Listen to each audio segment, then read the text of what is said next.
to the channel, and today we are talking about the term made in China that a lot of people see as negative. And basically I'm going to be debunking the thought process that everyone has that when something is made in China, it's automatically low quality. So over the years, there have been many news articles and a lot of narratives set by media that have shown that China makes low quality products and low quality products come out from China. Now, is it the case that low quality products do come from China? Of course it is.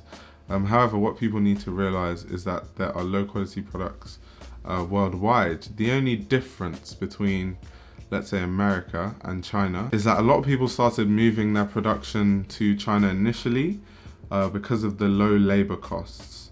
Now, when a company moves production from, let's say, America to China just to cut on labor costs, that is already the type of company that is trying to cut costs in every corner. So what would happen, these companies would then go to Chinese factories and tell them, we're cutting labor costs, this is our budget, we want the highest quality product but also at the cheapest price. And that in and of itself is kind of like an oxymoron, because you want to pay the least amount of money but you want to have the highest quality product. And over time, many companies had this model, and it would push and force a lot of Chinese production companies to cut corners any way they could just to meet the targets set by their clients. And what did this cause? This caused, of course, a lot of low quality products on the market. There's a big article that was big where it's like toys.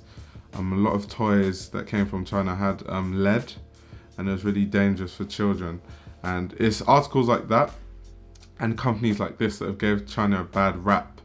But what people don't understand is most things in this world are created in China. So that's everything from low quality products to high quality products. So really, in terms of the quality of the product you're trying to make, it just comes down to your quality control processes, which factory you work with, and basically who you're working with, how much you pay.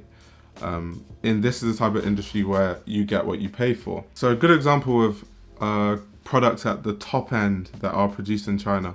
Apple iPhones are assembled in China. They're not made, but they're assembled in China.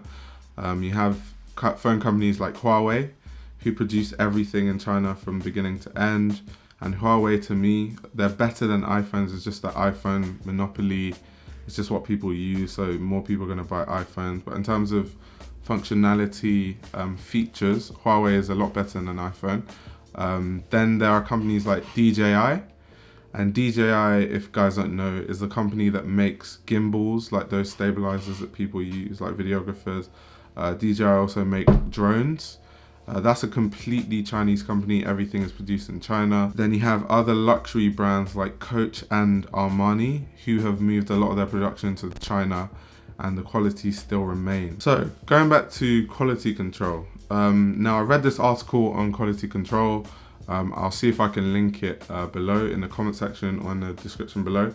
And basically what it was saying is that when a lot of companies produce in China, you have to have a third-party QC company or some form of third-party quality control in place. Now, the reason for this is if you let a factory in China manage its own quality control, what a lot of people do is if they make a bad product, they normally feel bad about it and they'll rather hide it than own up to it and report it. So what normally happens is companies trust that factories have their in-house quality control systems, and then faulty products still come out.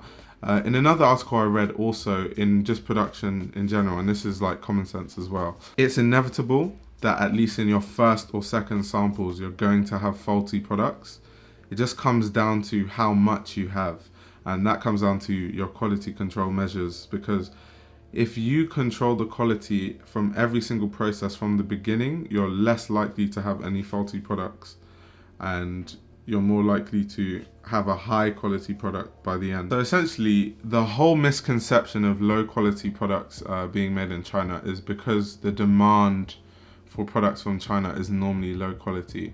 When someone wants to cut costs, the first place they think about of buying things is from China. People never think let me get a high quality, I don't know, table, chair, electronic clothes from China. And that's a big misconception because they have the capabilities, like I've said, Huawei, DJI, Apple, to produce these high quality products. But also, if you specify that you want to cut all the costs but have the highest quality product at the same time, that sort of oxymoron is not physically possible. And if you're going to cut costs and you want the highest quality product, then they're going to have to cut corners one way or another. That will lead to some form of inconsistency in the clothing, as well as a lack of high quality. Now, why am I talking about this? Actually, I want to relate this back to fashion. Now, there are a rise of some amazing designers out of China, some avant-garde designers. If you go to Dover Street Market, top floor, you'll see a lot of really good Chinese designers' designs. Now, a lot of these designers are really struggling to sell their clothes, and the reason is because of the stigma that comes with selling clothes. When you say it's produced in China or made in China, everyone just comes to this straight assumption it must be low quality. Why are they charging £1,000 even though they're avant-garde designers when it's produced cheaply? And that's where the misconception comes. So you have brands, really amazing brands like Shu Shu Tong, who make really high quality garments, a lot of the time produced in China, but it comes with this stigma because it's made in China, it's low quality. So my main point making this video is, if you request a low price, it's going to yield a low quality product. However, there are brands out there who are actually making high quality garments, and they have good quality control systems in place. Good example, Shu Shu Tong. So let me know what you guys think in the comments below. I'll be willing to hear you guys' thoughts. And yeah, on that note, stay tuned and I'll be back with another video soon. Alright, welcome back to the channel, and in today's video we are delving deeper into the topic of made in China and talking about why some people see it as negative. Is it actually true that things made in China are of low quality? So yeah, stay tuned and learn some more about Chinese production. Yeah, that was terrible. Hold on.